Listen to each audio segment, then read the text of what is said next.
Hey YouTube, how's everybody doing? My name is JC and welcome to the Cuban Redneck DIY channel where we do things on the cheap, not only because I'm frugal, but because I demand value for my dollar.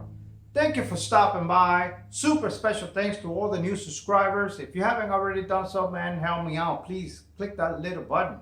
It really means a lot. You'll be doing me a favor. So with that said, the garage workspace starting to come along pretty nicely. I am looking forward to the spring, making a lot more, projects, including some raised planters, some lures, and many things that I have on my to-do list. With that said, my wife's corner of the garage needs a little bit of help. Normally that wouldn't be a big deal. You will run over to Lowe's, Home Depot, pick up some plywood, some 2x4s, build yourself a garage shelf, and go from there, right? Well, the issue is that I don't know if you've been shopping for plywood or wood in general as of late, but prices are out of control. I don't know if it has to do with the Green New Deal. Perhaps it's just a $15 an hour minimum wage, but on average, a sheet of plywood is up anywhere from $15 to $30. However, there's more than one way to skin a cat. And recently, I helped my friend Ron rebuild the swimming platform on his 42 Hatteras. If you're not familiar with the wooden swimming platform on a boat or a yacht, this is what it looks like. So the idea came to me that what if I use the same concept and try to build a very inexpensive shelf for the garage? Here's what I came up with.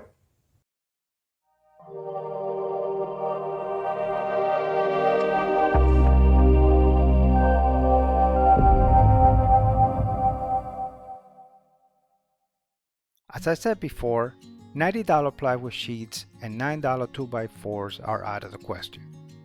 That means going over to the junk wood section, even if we have to go through the entire pile to find a few good pieces. By junk wood, I mean these $2 white pine boards and these $1 fir strips. Because not only of the type but also of the quality of wood we're dealing with, it is rare for these boards to be straight.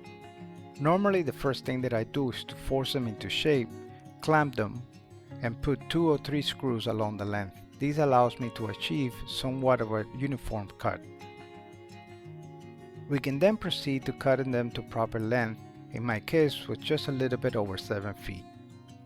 I also cut 20 pieces 3 inches long from one of the firm strips. This will serve as a divider between the boards. With all of the pieces cut, I laid them down on top of the patio table to figure out how long the stringers needed to be. After cutting the stringers, I wrapped both ends with painter's tape and proceeded to cut them not only to equal length, but also at a slight miter on one end. This is 100% option, but I think it enhances the look of the final product. With all the pieces cut, it is time for a quick sanding and assembly. I'm using a brad nailer, but note that any type of fastener will do, including finished nails or even drywall screws. If you're going to use drywalls, make sure to drill pilot holes to avoid splitting. And wood glue is not an option.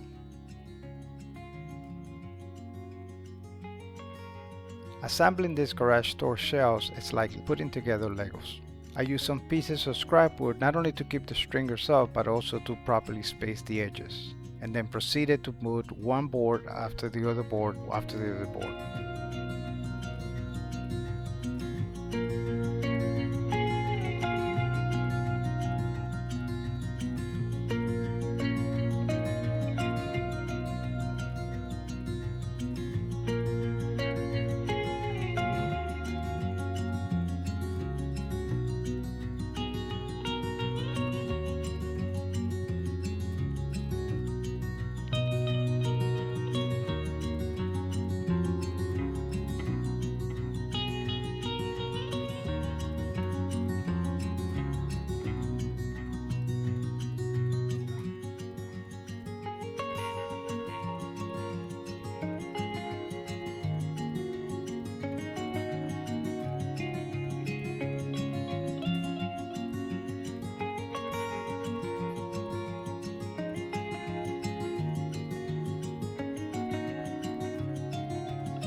As I put the last brad nail in place, it started to rain. I had to rush and pick everything up, bring it inside, and then come back on the next day.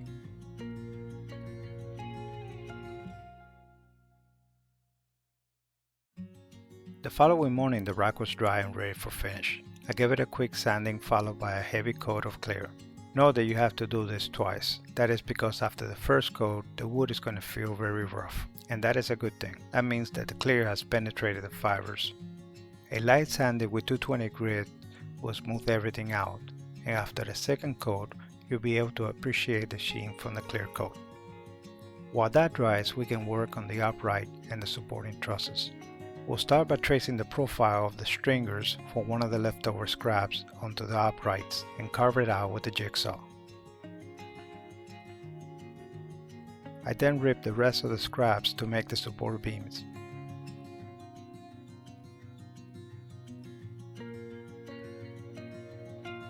With all the pieces cut, I gave it a quick sanding and started assembling. I'm sorry for the bad angle. Basically what I'm doing here is stitching a rib in line with the cutout I did earlier, along with the left and right piece where the stringers from the rack is going to rest.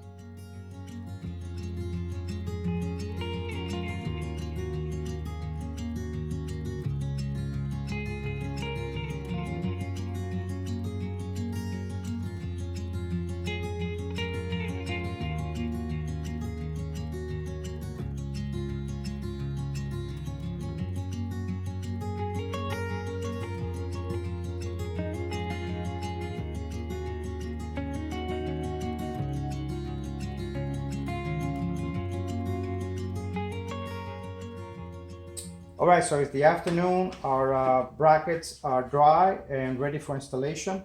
And I just wanted to show you real quick how I'm going to go about that. I'm going to mount it in here backwards just to show this. So I'm going to be using a 1/4-inch groove with washers and nut to as the pivoting mark back here. For the top, for the bottom, I have a bunch of spare tack-ons. If you don't have concrete screws and you don't have a hammer drill, it might be better to use anchors. It should be all right. Probably handle, I don't know, 150, 180 pounds. I'm 160 and I jumped on this and it didn't flex at all. With tack-ons, which hold about 1,000 pounds, I would probably rate this shelf to, I don't know, 200, 250 pounds. But if you put heavy stuff on it and you see it starting to bow, deform, you're obviously overloading it. So anyways, we're gonna use this tack-ons from the bottom, and I have a few of these long ones that I use on the project of the sails, and we're gonna mount that guy there. And basically the way I'm gonna do this is, so this I drilled this holes 2.5 inches from the bottom. Actually, it's about 3 inches from there. Our bin is 13 inches high, so I'm gonna give it a couple of extra inches. So let's say it's 15 plus 3, make the hole go about 18 inches from the ceiling, make one hole, and then what I'm gonna do is go ahead and put one screw in place. I'm going to let the rack swing down on this and use this as a pivot. I'm going to bring it back up, check for level, mark the second hole, and then go ahead and drill it and finish the installation. All right, let's get started. One last little thing before we go mount this thing, and that is the very important supporting trusses. I completely forgot to record that, but let me show you real quick how I came up with the angles. Basically, this is just another first strip I cut into 4 pieces, and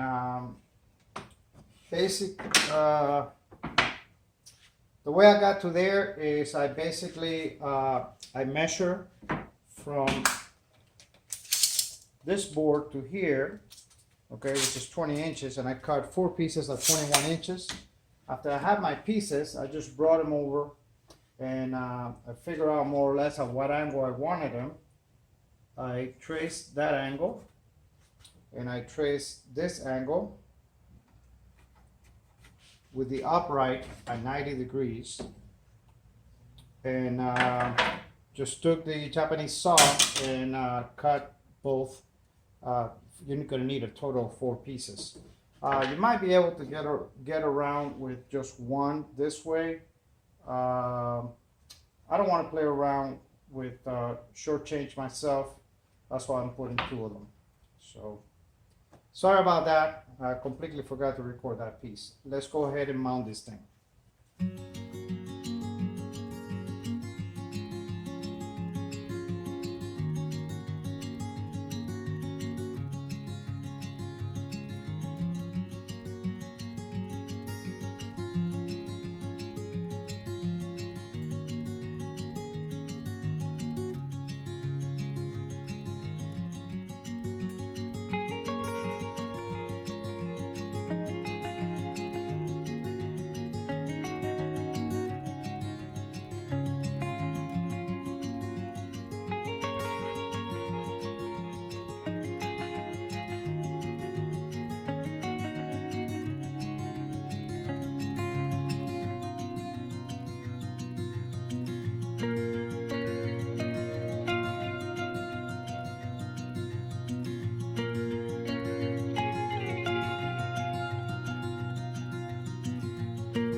All right, guys, here's the final product.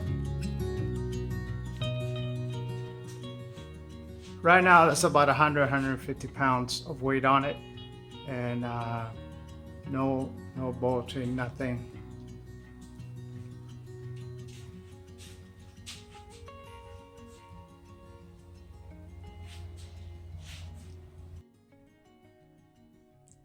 Please support this channel by subscribing, liking, and sharing. And don't forget to hit that notification bell. Thank you.